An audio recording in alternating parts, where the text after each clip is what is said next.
শেখ হাসিনা সরকারের পতনের পর ডক্টর ইউনূসের নেতৃত্বাধীন সরকার পাকিস্তানের সঙ্গে ঘনিষ্ঠ সম্পর্ক গড়ে তুলছে।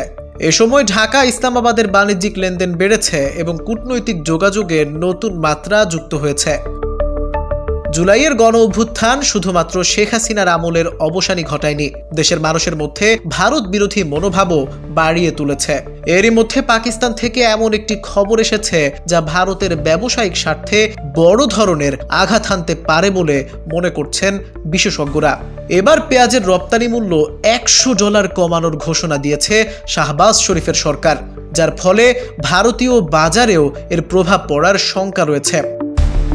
ক্ষতিগ্রস্ত হতে পারে ভারতের ব্যবসায়ীরা, কারণ পেঁয়াজের উৎপাদন বেড়েছে কিন্তু বাজারে চাহিদা কমে যাওয়ায় ভারতীয় ব্যবসায়ীদের ক্ষতির সংখ্যা বেড়েই চলেছে। এই পরিস্থিতিতে বাজার স্থিতিশীল রাখা এবং কৃষকদের স্বার্থ রক্ষা করা মোদী সরকারের জন্য বড় চ্যালেঞ্জই বলা চলে। এদিকে বাংলাদেশি নাগরিকদের জন্য ভিসা ফি মওকুফ করার ঘোষণা দিয়েছে পাকিস্তান সরকার, যা দুই দেশের মধ্যে সম্পর্কের এক নতুন মাত্রা মনে করা হচ্ছে। এরই মধ্যে পাকিস্তান থেকে কন্টেইনারবাহী 2টি জাহাজ সরাসরি পণ্য নিয়ে চট্টগ্রাম বন্দরে এসেছে। এই পদক্ষেপ ইসলামাবাদ ও ঢাকার মধ্যে কূটনৈতিক সম্পর্কের উন্নতি করেছে।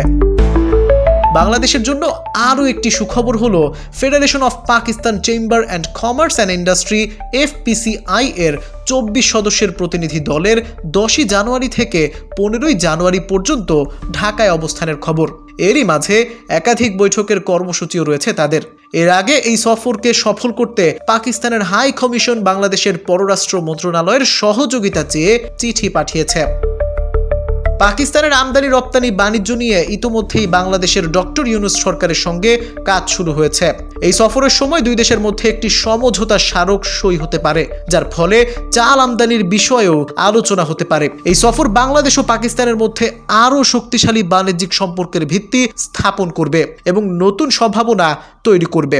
এর আগে শেখ হাসিনার আমলে বাংলাদেশ ও পাকিস্তানের মধ্যে বাণিজ্যিক সম্পর্ক সীমিত ছিল।